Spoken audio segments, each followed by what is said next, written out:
I am glad to welcome everyone to my channel. And about this video, there will be an analysis of the amazing work of Salvador Dali in the smallest details and details.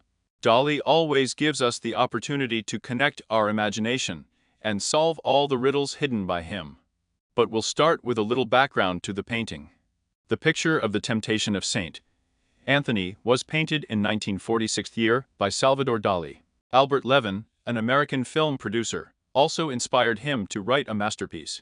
By announcing a competition for the image of the tempted saint, Levin was just thinking about shooting a film based on the short story by Guido Passan Dear Friend. And 11 artists, including Dali, offered their options. But ironically, or for other reasons, Dali failed to win the contest. But on the other hand, his creation, unlike the winning work, entered the world history of art. I think this is a very good incentive prize. The competition was won by the surrealist Max Ernst. And this is what his work looked like: surreal and filled with a lot of monsters. But I didn't see Anthony himself.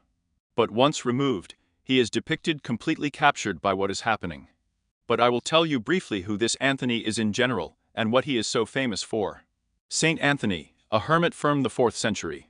He proved his commitment to the faith by fearlessness in the face of terrifying visions that visited him regularly, and carried a devilish temptation in their meaning.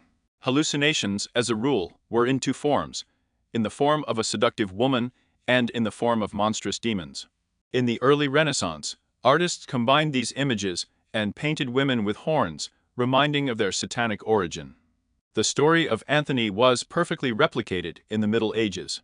As soon as Anthony was not depicted together with his visions, and who just did not undertake to reproduce the plot of his temptations. But let's go back to how Salvador Dali did it after all. And he did it, as always, brightly and catchily, leaving a space that creates volume and completeness of the image.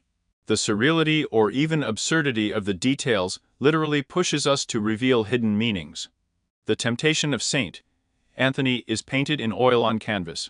It depicts a desert landscape, a low horizon line with high clouds and dark warm tones in the azure sky. The figure of Saint Anthony kneels in the lower left corner. He holds the cross in his right hand, and with his left rests against a lying stone. At his right foot lies a human skull, hinting that human existence is inevitably finite. Anthony is completely naked. This is how the artist shows us the vulnerability and weakness of human nature. A parade of elephants led by a horse is approaching Saint Anthony. A horse. This is the embodiment of sensuality and unrestrained passion, when faced with which no one can cope. Elephants carry symbolic objects representing all kinds of temptations. Here, of course, the main temptation is sexual attraction and carnal pleasure, captured in the image of a statue of a naked woman, lasciviously holding her breasts. It is located inside the cup of desire and serves as a symbol of debauchery. The next elephant carries an obelisk denoting power as a more modern version of temptation. This obelisk is not the first time captured by the artist and again gives a reference to the elephant sculpture created by the Baroque master Bernini, where the elephant serves as a pedestal for the ancient Greek obelisk. And the whole composition is located in Minerva Square in Rome. In the painting, Bernini's elephant bears the obelisk and the attributes of the Pope. So the artist hints at a dream about the funeral of the Pope, dreamed by Freud because of the bell ringing, and the interpretation of dreams described by him in his work as an example of a bizarre connection between the plot of a dream and an external stimulus. It is interesting to note here that Dali has always been fascinated by Freud's works, and for a long time just dreamed of getting to know him personally. When the dream came true, and they still met, both experienced mutual hostility. Two geniuses, like magnets with identical poles, just pushed off from each other. But back to the picture. The last two elephants of the caravan carry on their backs a dilapidated temple with a naked female torso in the opening. This fragment can be interpreted as spirituality captured by demons existing in the modern world. It's hard not to pay attention to the fact that all elephants are depicted on legs as thin as matches.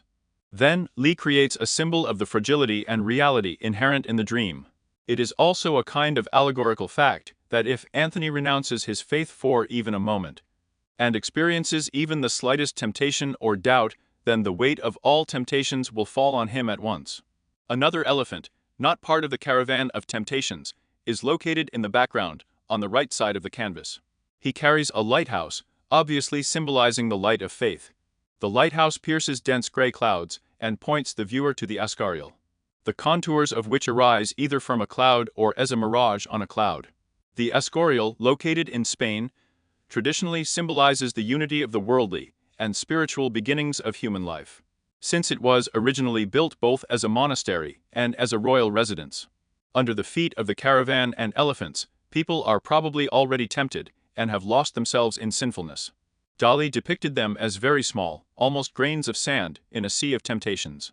The picture is truly impressive both in the technique of execution and in the way the author himself was able to interpret the famous plot in his own way.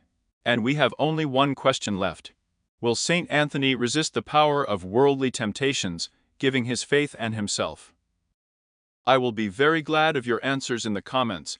Be sure to share your impressions of looking at this wonderful masterpiece. Today, the original painting and the Temptations of Saint Anthony is in the Royal Museum of Fine Arts in Brussels, where visitors delight the eye and imagination.